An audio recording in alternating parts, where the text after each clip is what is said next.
Salut tout le monde, j'espère que vous allez bien. Désolé, du coup, pour vendredi dernier, a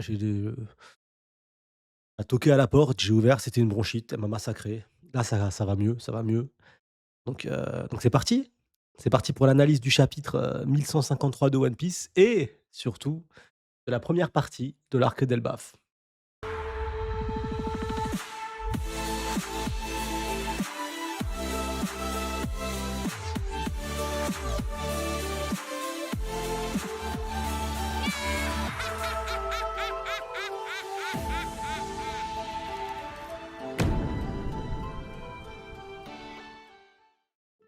L'arc d'Elbaf, on y est!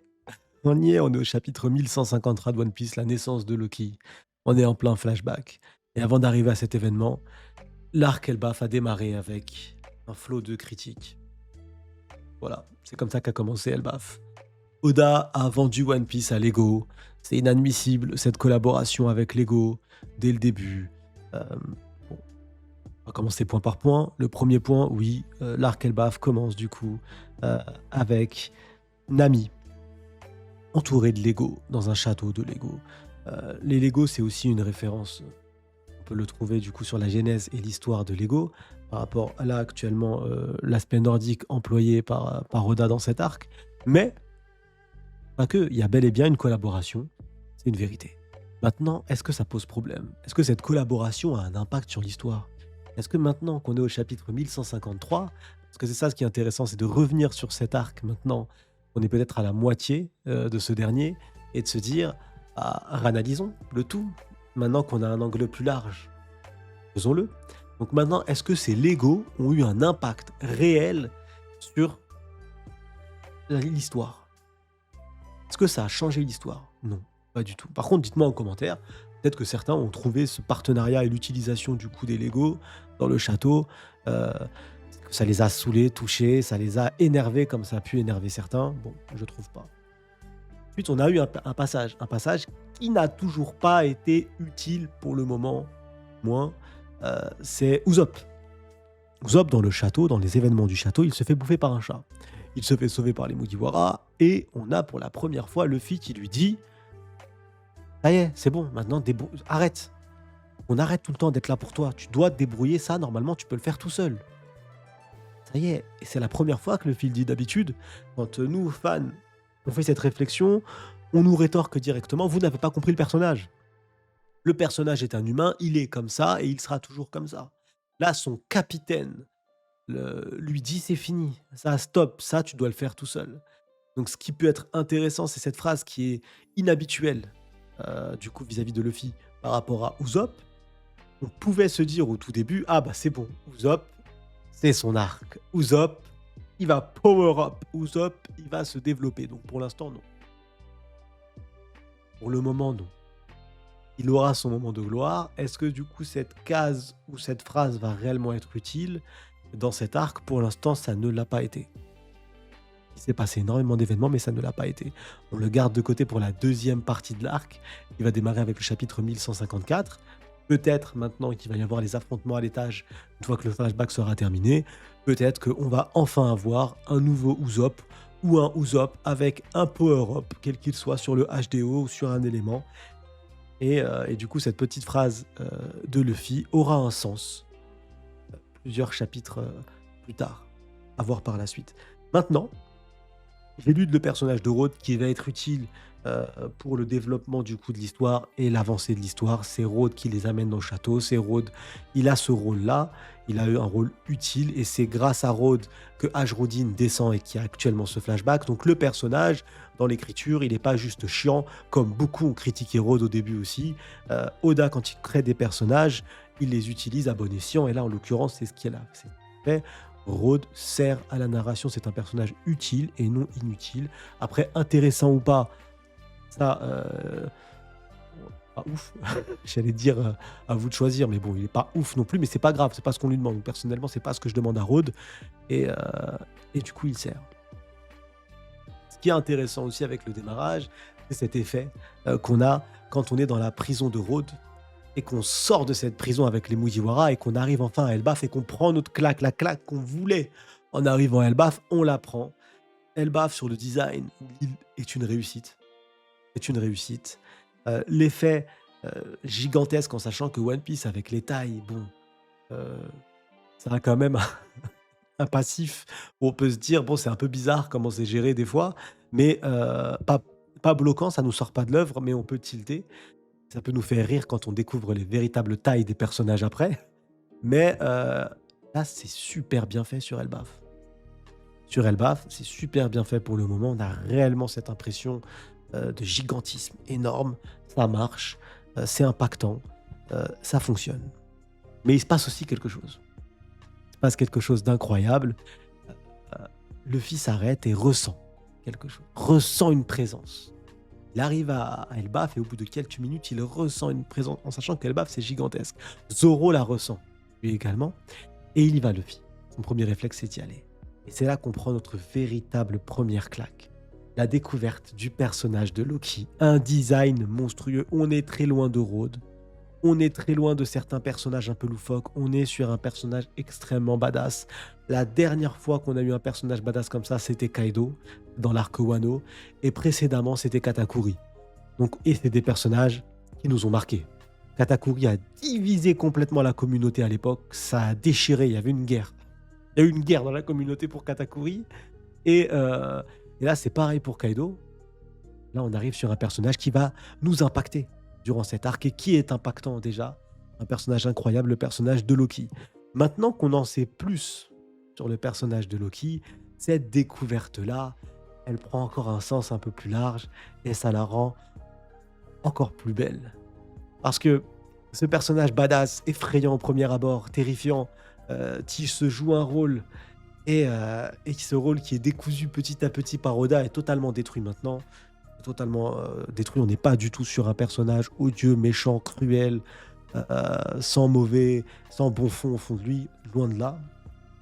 Et maintenant, on peut prendre du recul, avec ce recul, analyser du coup cette première rencontre. Et durant cette rencontre-là, euh, on a eu quelque chose d'intéressant. On a eu des humains.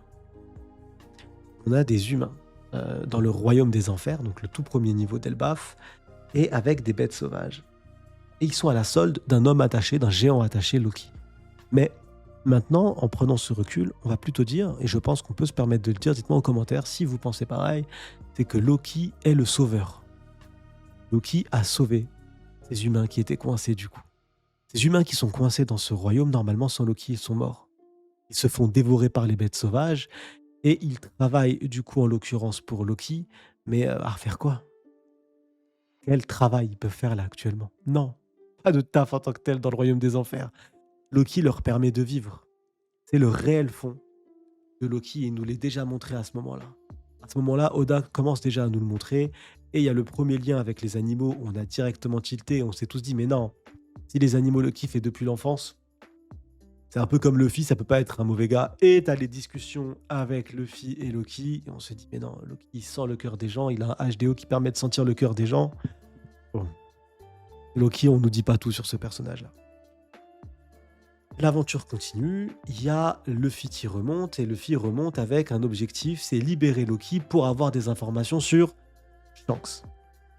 Pour moi, c'est assez simple. Toute la suite, toute la suite d'Elbaf se résume sur un seul nom, Shanks. Uniquement Shanks. C'est Shanks qui revient, c'est la première fois que le nom Shanks est autant prononcé. C'est la première fois qu'on rencontre autant de personnages qui aient une réelle connaissance ou un contact ou un lien très fort avec Shanks et sur lequel on peut interagir directement. Contrairement à des personnages un peu éloignés comme Mio qui connaissent mais qui sont taisants, avec lesquels les Mugiwara n'ont pas une relation qui permet du coup cet échange-là et d'avoir ces informations-là, ou même Barbe Blanche, dans les rencontres, on n'était pas du tout. Quand Luffy le rencontre à Marineford, il n'y a pas à lui dire stop, stopez tout. Toi, c'est sûr, tu connais Shanks, dis-moi tout. Ça n'a pas d'intérêt et surtout, c'est dans la temporalité. Luffy est devenu un grand pirate. Donc maintenant, Luffy peut se permettre de rechercher Shanks. Maintenant, il peut se le permettre de le faire. Ce qu'il ne pouvait pas faire avant. Avant, il avait déjà une promesse à accomplir. Il est empereur des mers. Il fait partie des 4 pirates reconnus comme les 4 pirates les plus puissants du monde. Au-dessus, le seul titre qu'il y a, c'est roi des pirates. Mais ça veut dire que hiérarchiquement, il est l'égal de Shanks. Donc comme il est l'égal de Shanks, il peut s'asseoir à la table avec Shanks et il peut discuter avec Shanks. C'est pour ça que maintenant, il y a cette envie de Luffy qui est beaucoup plus accentuée de rencontrer ou d'avoir un échange. Là, on va penser derrière, oui, mais Wano Kuni, il aurait pu. Non, Wano Kuni, il a ressenti du coup ce haki de Shanks, mais il n'allait pas lui courir après, c'était pas du tout le moment. Et Shanks est arrivé et est parti aussi vite. Il est arrivé, il est parti, c'était pas le moment. On n'était pas du tout dans le cadre, et même scénaristiquement parlant, la rencontre entre Luffy et Shanks, je veux pas qu'elle arrive à la fin d'un arc comme une petite cerise. Non, je veux qu'elle soit impactante durant l'arc. Je veux que ça soit un événement majeur de l'arc. Et pas un événement cerise sur le gâteau. Il n'y a pas d'antagoniste, il n'y a pas de danger. Check-la moi, félicitations, t'es un grand. Non, on aurait été déçus. On aurait été déçus. Faut qu'il y ait un événement marquant. Là maintenant, Luffy est un empereur. Il fait partie d'une histoire plus large. Il fait partie de la course au One Piece. Les empereurs sont tous dans la course au One Piece. Il va y avoir une rencontre entre Shanks et Luffy, ça ne peut pas être autrement. Et il y a un personnage qui du coup est immiscé dans cette rencontre. Euh, c'est Loki. Il a laissé. Il y a cette promesse. Loki a déjà rencontré Shanks. Il a un lien avec Shanks. Donc forcément, une des clés, ça sera Loki. Forcément, l'information que va donner Loki doit être intéressante. Et elle est forcément liée à l'affrontement ou le pseudo-affrontement, à voir s'il y a réellement eu cet affrontement entre Shanks et Loki. Donc, pour revenir sur notre ami Shanks le Rouge, je le dis plein de fois parce que dans cet arc, c'est son arc. Je vous le teasais ça depuis un petit moment, ceux qui me suivent. C'est son arc, on y est. Et au-delà de rencontrer Loki, qui est en lien avec le personnage de Shanks, on rencontre ensuite Gaban. Gaban, qui est le papa de Shanks, qui était à God Valley. God Valley, c'est le lieu où Shanks a été récupéré. Involontairement, certes, mais c'est le lieu où il a été récupéré. Donc on a encore un lien qui c'est très fort avec Shanks, mais ça ne s'arrête pas là. Ça ne s'arrête pas là parce que le frère jumeau de Shanks débarque. Il débarque. Et là, il y avait c'est Shanks, pas Shanks. Shanks, c'est un rat, c'est Shanks, vous verrez. Non, c'est Shamrock, le frère jumeau de Shanks. Et on en apprend plus. L'échange qu'il y a, du coup, quand Shamrock arrive et vraiment son identité est révélée, c'est face à qui? On retrouve encore Loki. C'est réellement un personnage central dans cet arc avec Shanks, parce qu'à chaque fois, le mot Shanks revient. Et la discussion qui lie Loki et Shamrock, c'est Shanks. Et c'est grâce à cette discussion-là qu'on apprend qu'il est remonté à Marie-Joie. Il est remonté à Marie-Joie et du coup qu'ils se connaissent. Et qu'il connaît la famille Fingerland et qu'il connaît ses racines. Avec la réflexion de Loki, donc c'est bien un rat comme les autres. Il déteste du coup Loki qui possède une réelle haine contre le gouvernement mondial. Haine expliquée dans le chapitre 1152, excusez-moi, sur... C'est le gouvernement mondial qui a tué Rox. On reviendra là-dessus plus tard. Et donc on apprend des éléments encore sur ce personnage qu'est Shanks avec l'arrivée de Shamrock. Et l'arrivée de Shamrock nous donne du coup d'autres personnages. Charismatiques ou non, à vous de juger, les Chevaliers Divins. Donc voilà, cet arc a débuté. On a eu la rencontre avec Loki, on a la rencontre de Gaban, et on a derrière les Chevaliers Divins. Ça fait du beau monde. Et dans ces Chevaliers Divins, le frère jumeau d'un empereur. On mange plutôt pas mal. En termes de nourriture, on est plutôt bien. Laissons ces 3 personnages de côté. Et on va faire un petit focus sur un autre personnage qui va avoir une importance aussi. C'est Luffy qui est le héros. Clairement, c'est lui qui a senti Loki qui est parti. C'est lui, du coup, qui fait la rencontre de Gaban dans le château. Et cette rencontre avec Gaban, elle est spéciale pour Luffy parce que du coup, il se transforme en Nika. Et c'est là que Gaban lâche les armes. Mais bon, c'est ce que je voulais voir. C'est ce que j'avais envie de voir, cette forme blanche. Donc cette forme blanche va avoir une importance, c'est la forme de Nika. On en a appris un peu plus sur Nika dans l'arc Egghead, on va en apprendre encore dans l'arc Elbaf, jusqu'au grand flashback et les révélations complètes où il n'y aura absolument plus aucun secret Actuellement, on va garder des secrets sur ce personnage-là qui est beaucoup trop lié, aux révélations sur le One Piece et sur le siècle oublié. Encore une fois, comme le dit Oden, pour tout savoir, il faut aller sur la dernière île. C'est une fois arrivé sur cette dernière île qu'Oden a tout appris, pas avant, pas avant. Lire les poneglyphes en amont ne lui ont pas permis de retracer l'intégralité de l'histoire et de comprendre ce qui s'était réellement passé. Le seul acte qui lui a permis d'y arriver, c'était d'arriver du coup sur cette dernière île. Et donc ce personnage blanc, on y retrouve et on peut et on se rappelle tous du coup de la panique qu'a reçue, Zoro en criant à Luffy d'esquiver, un peu comme Bimom l'a dit à Kaido sur, l'attaque de Gaban et ce qui montre le niveau monstrueux des personnages, mythiques parce que Gaban, Rayleigh et Roger font partie de la mythologie de One Piece, carrément des monstres, des mastodons, des flashbacks incroyables et incroyaux, on va dire même et donc c'est pour ça que on a un second empereur et un empereur qui sont mis en difficulté, oui ou non, parce que je suis pas sûr que Luffy soit réellement à fond à ce moment-là et qu'il ait réellement envie de massacrer Gaban. Mais quoi qu'il arrive, il arrive à effrayer du coup le second d'un empereur et à faire esquiver de justesse un empereur. Et c'est pas rien. Sachant que sûr et certain que Gaban lui-même n'était pas non plus à fond et n'avait pas forcément l'envie réelle de tuer le personnage tant attendu qui était Joy Boy. Il était un peu con de sa part et ça a l'air d'être un personnage extrêmement réfléchi. Donc cet élément-là, le fait qu'Oda a décidé de juste Gaban vouloir voir ce personnage-là montre l'importance.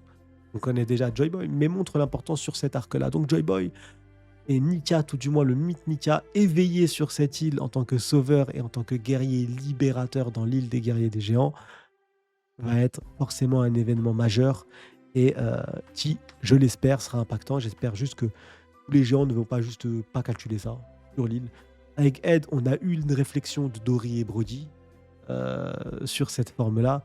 Il serait très intéressant d'avoir une vraie double page mythique au moment où cette forme sera impactante durant cet arc avec la réaction des géants, avec le retour du coup de Nika, le dieu du soleil, le guerrier destructeur ou le guerrier libérateur, sachant qu'il y a les deux philosophies au sein de Elbaf. Donc pour l'instant, on arrive avec 4 personnages. On a Loki, on a Shamrock et les Chevaliers Divins du coup. On a Gaban et on a le Joy Boy, parce que Joy Boy Nika du coup, qui est réellement un dieu au sein de cette île, au sein d'Elbaf, mais qui est présent. Sachant que Loki n'a pas encore vu en action Luffy sous sa forme Joy Boy. On peut dire voir maintenant, oui. On peut dire voir, c'est bon. À base, il n'est pas né aveugle, Loki. Non, non, non. On a ces personnages-là. Ces personnages-là, du coup. Et parmi ces personnages, il y en a un qui va vite disparaître. Rapidement. C'est Shamrock. Il va laisser, du coup, les Chevaliers Divins seuls. Et ça a créé une déception encore chez certains fans. Oh non, Shamrock, il est parti. Voilà, on nous le présente rapidement, il repart, il sert à rien. À quoi ça sert? Ça sert à nous teaser. Ça sert à nous teaser. C'est un personnage extrêmement important. Je ne veux pas personnellement que Shamrock soit affronté tout de suite. Je trouve ça intéressant qu'il ait un affrontement tout de suite majeur. J'en veux pas, je viens de le découvrir. Je trouve ça plutôt intéressant qu'il soit renvoyé à Marie-Joie et ça accentue réellement la problématique et l'aspect extrêmement critique de ce qui se passe à Marie-Joie. Et c'est pas juste, bah, il mange pas, c'est bon. Non, c'est un événement majeur, c'est un événement important. C'est des dieux privés. C'est simple. Euh, Ils se considèrent comme des dieux, ils imposent leurs pattes au monde de manière divine et ça, ce sont des insectes comme eux s'amusent à les appeler et qui font en sorte que ces dieux ne peuvent même pas manger à leur faim. On en est là. Donc oui, c'est une situation extrêmement grave, extrêmement critique qui montre que la limite du gouvernement mondial et qui peut montrer une faiblesse. Et c'est très dangereux quand tu veux te faire comprendre, tu veux gérer le monde et te considérer comme un dieu pour les autres. Si tu commences à prouver que tu es atteignable, tu perds ton atout divin. Donc oui, c'est un moment critique et oui, du coup, la place de Shamrock est là-bas. Du coup, il doit gérer les événements et ça nous permet, nous, de découvrir nous, Somers, Lingam et Gunko. L'histoire avance et les Mugiwara sont séparés encore et toujours parce que Luffy veut libérer Loki. et réellement son objectif, son but. Loki, entre-temps, s'est fait casser la gueule et s'est fait massacrer par les chevaliers divins parce qu'il voulait, les chevaliers divins voulaient qu'il les rejoigne. Et là, maintenant, on va prendre du recul parce qu'on a des informations complémentaires sur la demande, pas réellement, et sur Gunko. Gunko qui fait réellement partie d'une famille de chevaliers divins. Et d'une famille sans le saint. Les autres ont un saint, mais sans le saint. Et ce qui serait très très intéressant, tout du moins, c'est de voir qu'ils ont proposé à Loki de rejoindre. Ils ont proposé pas à n'importe qui, ils ont proposé à un prince de rejoindre le rang des chevaliers divins. Et donc, potentiellement, je ne pense pas, tu ne peux pas avoir de famille à Marie-Joie, tu dois être rattaché à une famille. Et cette attache, du coup, ça peut être cette famille. Bunko, dans son nom de famille, n'a peut-être pas de saint, du coup, parce qu'elle fait partie directement d'une famille qui accueille uniquement les personnes extérieures, du coup, à Marie-Joie, extérieures à ce sang directement, entre guillemets, pur euh, de Tenryubito. Potentiellement, ça pourrait être une explication. Que Loki, ça soit une exclusivité ou quelque chose d'extrêmement rare ne change rien en la chose. Quoi qu'il arrive, les chevaliers divins, ils sont très peu nombreux. Donc quoi qu'il arrive, tu peux le demander à très très peu de personnes. Ça reste assez exclusif, limitatif. C'est une théorie pour l'instant.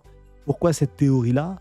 C'est parce que je ne vois pas Brooke au service de Tenryubito. Parce que du coup, durant cette première partie d'arc, on a un flashback qui lie Brooke, un mini flashback d'une case et demie, qui lie Brooke et Gunko enfant. Brooke, on sait qu'il a été garde royal et on le voit protéger, marcher à côté d'une enfant et il est en tenue. Il est en tenue officielle et il tient la main à une enfant, donc il tient la main à une princesse en tenue officielle de garde royale. Et je ne vois pas le personnage de Brooke être le garde de Tenryubito. Ça ne rentre pas pour moi dans le personnage. Ça ne rentre pas pour moi dans les caractéristiques du personnage qui nous a été montré. Je ne comprendrai pas si jamais j'apprends que Brooke a réellement servi pendant des années des Tenryubito. Je n'arriverai pas à comprendre le personnage. En tout cas, pour l'instant. Peut-être qu'en nous l'expliquant, on nous donnera d'autres éléments, d'autres facteurs qui nous feront comprendre. Mais là, à l'instant T, avec ce qu'on a comme information, je ne pars pas sur le fait que Brooke a réellement servi une famille de Tenryubito. Voilà. Mais du coup, cette demande à Loki, si jamais on part dans ce sens-là, aurait un lien et il aurait rejoint une famille directement, du coup, euh, à Marie-Joie et il aurait eu sa place au sein d'une famille complète, avec un vrai nom de famille réellement rattaché à l'emblème du gouvernement mondial et pas juste un mercenaire à sa solde. Et ça change beaucoup de choses, du coup. Les événements se poursuivent et on a Luffy qui arrive, du coup, à rejoindre Loki. Mais Loki qui est dans un état piteux parce que Shamrock l'a massacré. Essaye de résister à cette technique-là si tu peux. Et il y a une scène, un événement qui est important, qui est à signaler. Et maintenant qu'on connaît un peu plus le personnage de Loki, on s'interroge sur le fait, a-t-il réellement mangé le fruit du démon à cause d'un événement? Luffy qui touche les menottes en granit marin. Il touche les menottes en granit marin et il est en PLS total. Il est au bout de sa vie. Loki, lui, il a des menottes en granit marin et si jamais il est possesseur de fruits du démon, il s'est levé. Il a réussi à se lever alors que Luffy, lui, ça l'a complètement détruit. Ça l'a complètement mis HS. Il était dans l'incapacité de tenir une clé. Tenir une clé à ce moment-là, pour lui, c'était impossible. Et ça, c'est pas anodin. C'est pas anodin. Donc, soit Loki est un extraterrestre, et au vu du dernier chapitre, on peut aller vers ce sens-là, soit Loki nous bluffe, et ça reste sur le personnage qui est vachement lié au mensonge tout de même. Et donc, du coup, il n'a pas de fruit du démon, il a juste une puissance brute démesurée. À vous de me dire en commentaire, vous êtes plutôt team Loki fruit du démon ou team Loki pas de fruit du démon? Non, pas besoin, pas besoin. Moi, je trouverais ça badass qu'il n'ait pas de fruit du démon. Et s'il a un fruit du démon, il faut qu'il soit incroyablement con et drôle. Voilà. Il faut pas que ça soit juste une bête badass, non. Il faut que ça rende le personnage assez drôle aussi parce que son passé est tellement triste Il faut une touche de gaieté, il faut quelque chose et surtout, on a une page du chapitre où on le voit en train de brûler une village et avoir les mains comme ça, la position de Nika en étant mort de rire. Il serait intéressant que ce fruit du démon soit un peu comique. À voir. Ça veut pas dire que s'il l'est pas, c'est nul, pas du tout. Ça veut juste dire que ça pourrait être, être intéressant. On a ensuite, du coup, cette rencontre qui se fait et elle se fait en parallèle d'autres événements. Et l'arc est lancé. Et l'arc est lancé avec les chevaliers divins qui passent à l'action. Les chevaliers divins décident de passer à l'action. Ils ont un plan. Shamrock leur avait parlé d'un plan. Et ce plan-là, il est de kidnapper des enfants. Premier abord, beaucoup se demandaient mais pourquoi faire? Quoi l'intérêt? C'est quoi? En fait, c'est pas réellement un kidnapping d'enfants, juste un kidnapping d'enfants, c'est prendre le contrôle des géants et faire en sorte que les géants soient totalement soumis. Et le plan, quand il prend forme tout doucement avec les caractéristiques des personnages, en l'occurrence des chevaliers divins, fonctionne. Et fonctionne très bien au final. Il fonctionne très bien, même si il ne savait pas que Kaban était sur l'île. Mais ce plan fonctionne parce qu'il a en plusieurs étapes. Plusieurs étapes. Kidnapper des enfants pour mettre une pression et derrière, surtout, brûler les savoirs. Et en parlant de savoir, j'attendais ce moment-là pour y arriver, euh, c'est un puits magnifique de savoir. Il y a une bibliothèque remplie de connaissances. Il y a aussi, du coup, Ohara, tous les sacrifices d'Ohara et des scientifiques qui n'ont pas essayé de fuir ou trouver une solution. Ils sont partis surtout prendre les livres et les jeter à l'eau, qui ont été récupérés du coup derrière par les géants et emmenés à Elbaf, sont ici dans cette bibliothèque. Le sacrifice, et potentiellement des sacrifices encore plus lointains de personnages inconnus pour nous qui datent de milliers d'années, sont présents dans cette bibliothèque. Et en plus de ça, il y a une fresque découverte par Franky qui nous change totalement la vision de One Piece, totalement la vision de l'œuvre.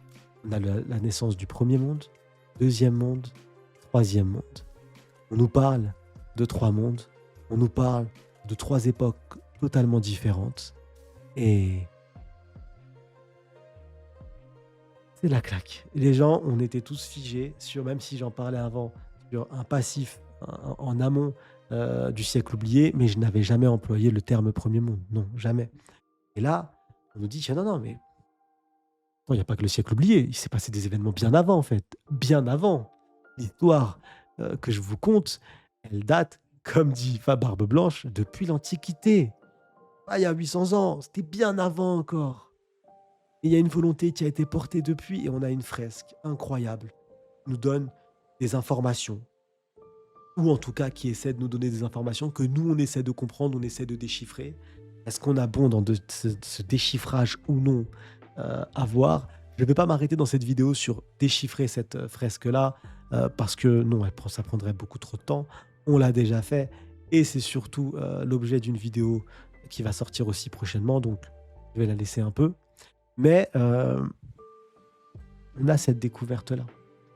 Donc l'action des chevaliers divins est importante dans un endroit important, et peut-être qu'eux-mêmes n'ont même pas l'information de cette fresque-là, mais nous on l'a, et donc on comprend que leur action, quoi qu'elle arrive, va être impactante.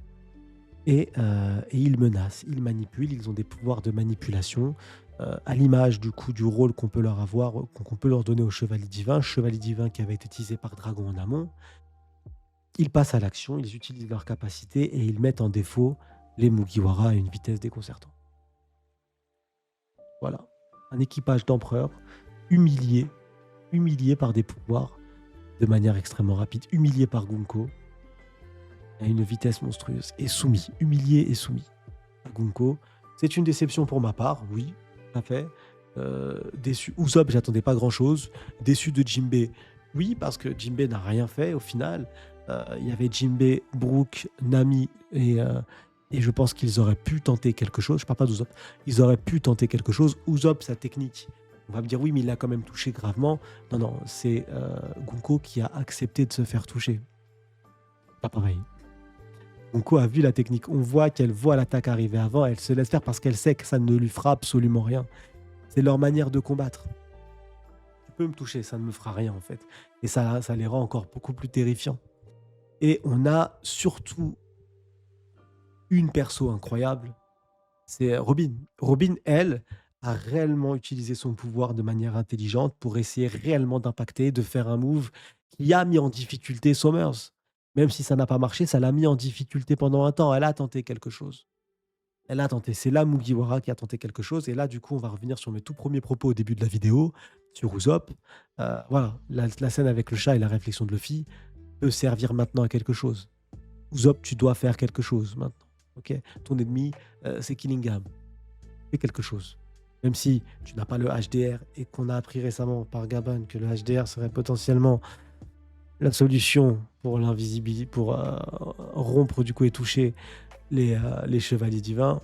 Je suis pas fan du principe. Pourquoi? Pour que ce soit uniquement ça. J'espère que c'est pas uniquement ça, mais si c'est uniquement ça, bah, c'est limitatif au possible, hein. C'est limitatif au possible, donc ça va faire briller encore certains Mugiwara et pas d'autres.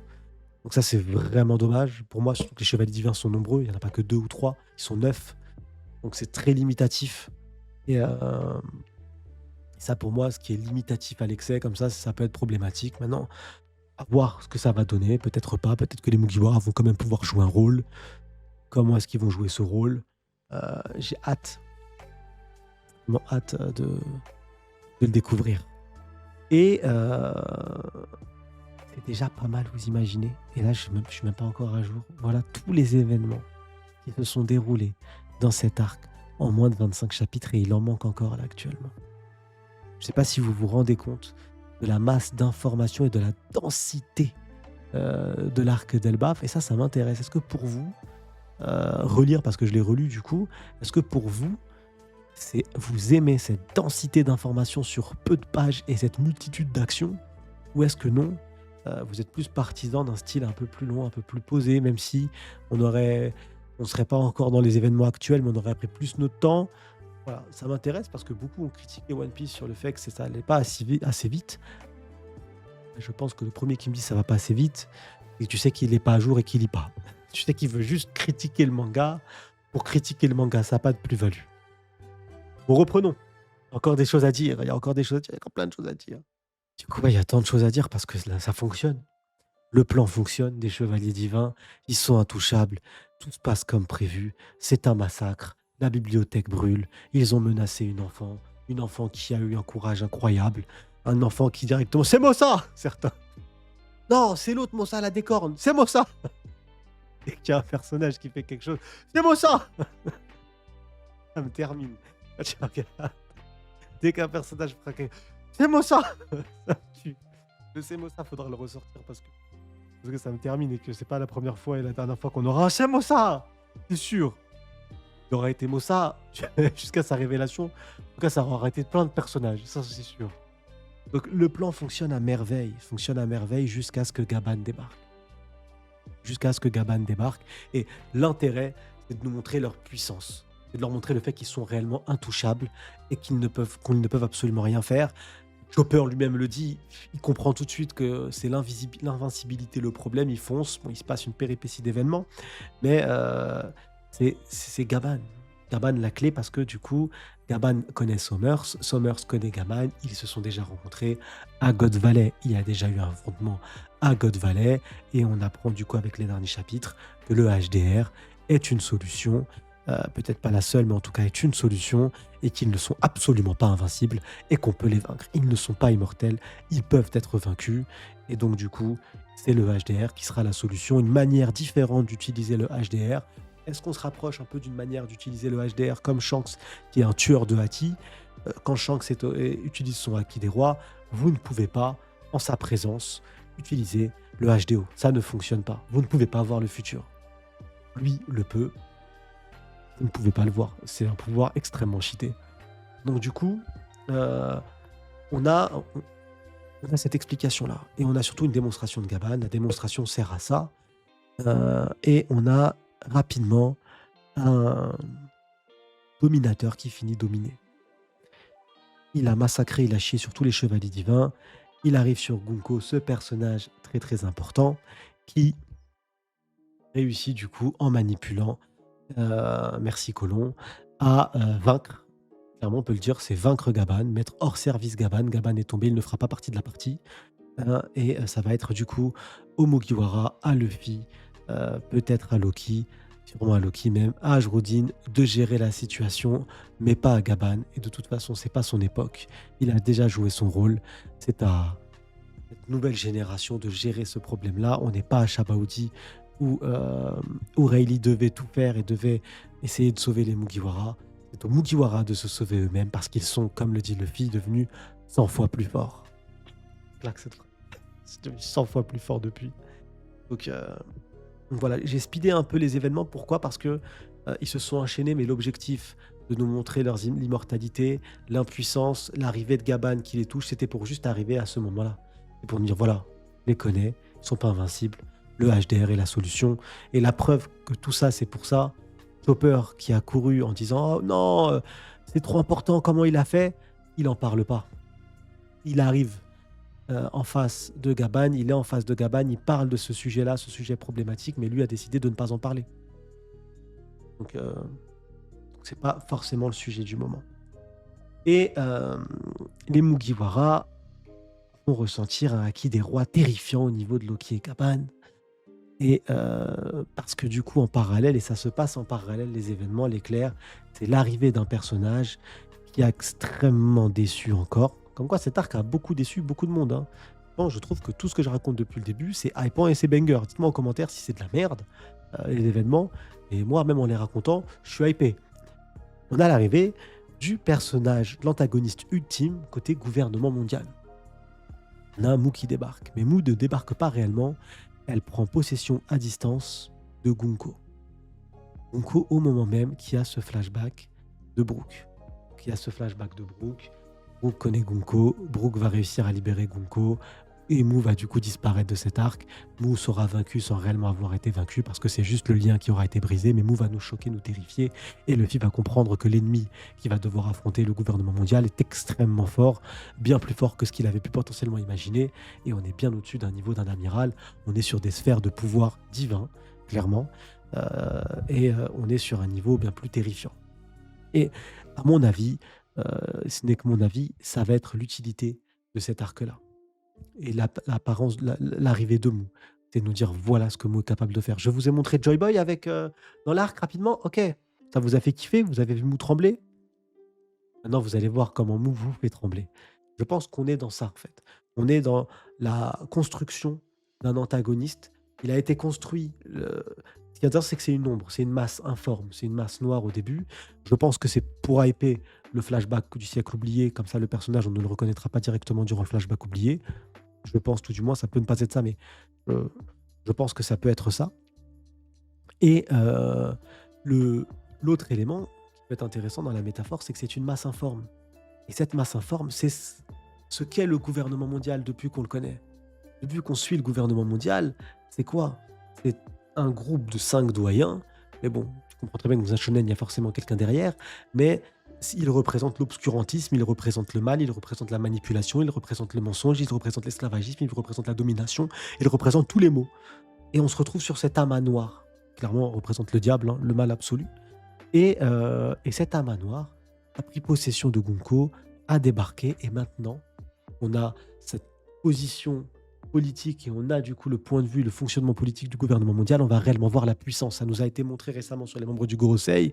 Maintenant, on va voir le patron des membres du Gorosei en action avec une manipulation à distance. Ce n'est même pas réellement la réelle puissance de Mou, avec un Haki des rois qui est déjà terrifiant. Je pense que Mou, quand elle va lâcher son Haki des rois en face à face avec son réel corps, ça risque d'être terrifiant et on risque de ne jamais avoir vu ça avant.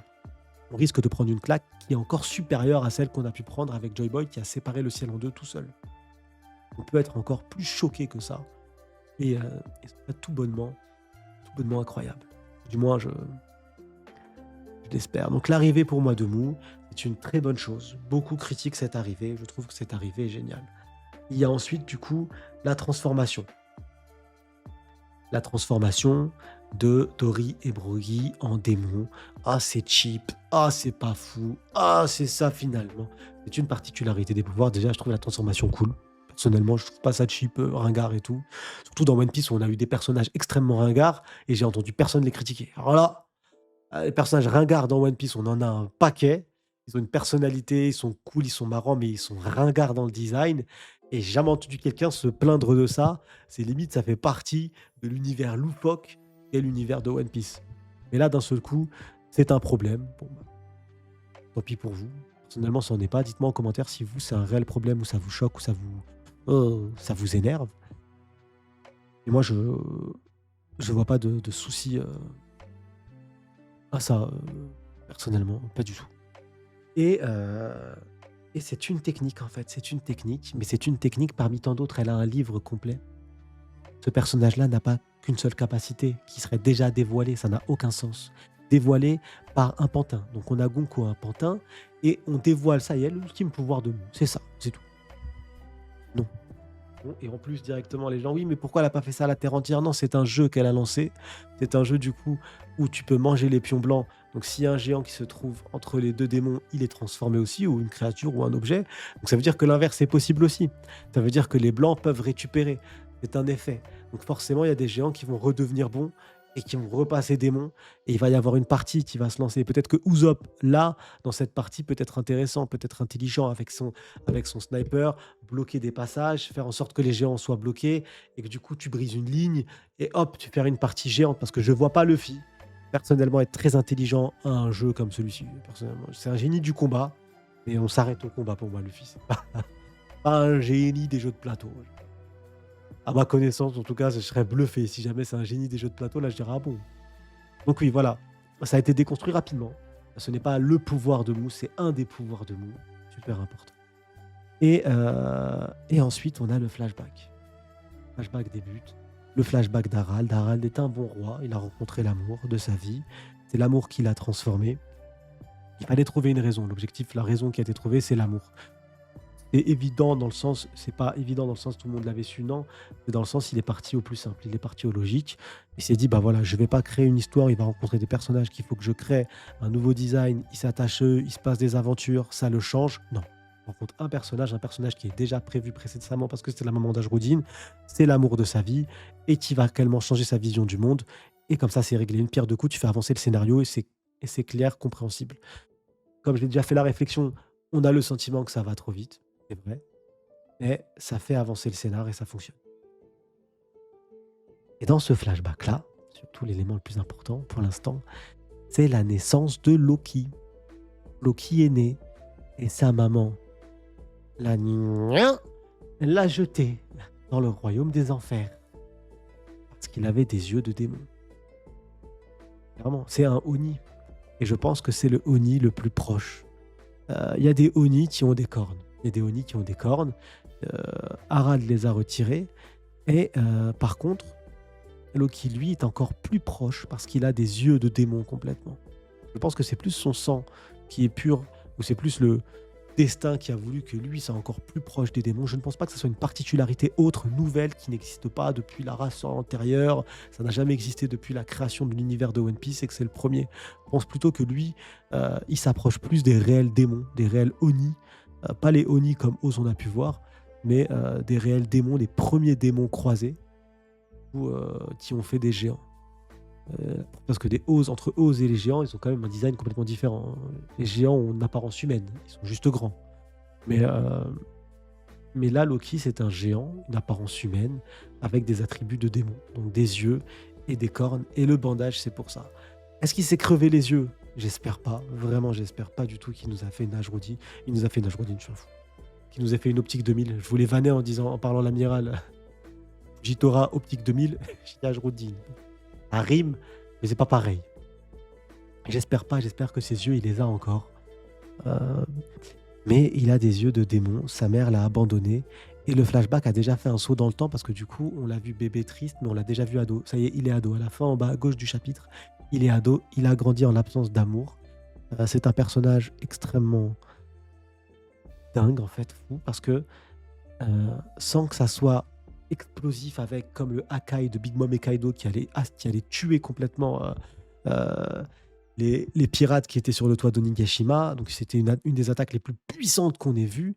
Bah, là, on a vu la scène la plus puissante de l'œuvre, en fait. Un bébé abandonné, à la naissance, mais un bébé, il y a quelques minutes, qui tue, littéralement, qui tue un géant ours. Parce que c'est pas un ours comme Bimbo m'a giflé, non, non, non, du royaume des enfers. C'est plus grand qu'un géant. Il l'a décapité, donc il a décapité l'ours, en ayant 10 minutes de vie, un quart d'heure, peut-être 1 heure de vie, et ensuite il a monté.